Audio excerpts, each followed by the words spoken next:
तुम्हाला असं कधी वाटलंय का, की एवढी साधी गोष्ट समोरच्याला समजत कशी नाहीये? लक्ष देऊन नीट ऐका. एक कंपनीमध्ये एक मॅनेजर होता. त्या मॅनेजरच्या हाताखाली प्रतीक नावाचा एक नवीन एम्प्लॉयी आला. प्रतीकचा हा पहिलाच दिवस. मॅनेजर म्हणाला, "डेटा नेहमीप्रमाणे फॉर्मॅटमध्ये टाक."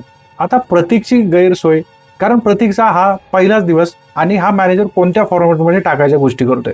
प्रतीकने विचारलं, "हे नक्की कसं करायचं?" त्याचा मॅनेजर वैतागला. "अरे, नेहमीप्रमाणे फॉर्मॅट तुला माहित नाही का? हे तर खूप साधं आहे, हे तर खूप ऑब्व्हियस आहे." हे त्याने सांगायचा प्रयत्न केला. पण खरी गोष्ट इथूनच सुरू झाली. मॅनेजरची या बोलण्यामध्ये चूक नव्हती. चूक होती प्रतीकला त्याने पहिल्याच दिवशी त्याला सर्व काही येत असल्याचं गृहीत धरल्याची.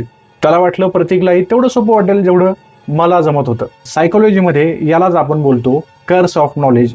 सर्व काही माहीत असल्याचा पण एक शाप आपण म्हणू शकतो. पुढच्या वेळी जर कोणाला काही शिकवायला जाल, तर एक गोष्ट कायम लक्षात ठेवा.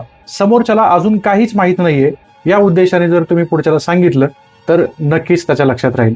कमेंट बॉक्समध्ये नक्की सांगू शकता, की तुम्हाला असं कधी जाणवलंय का?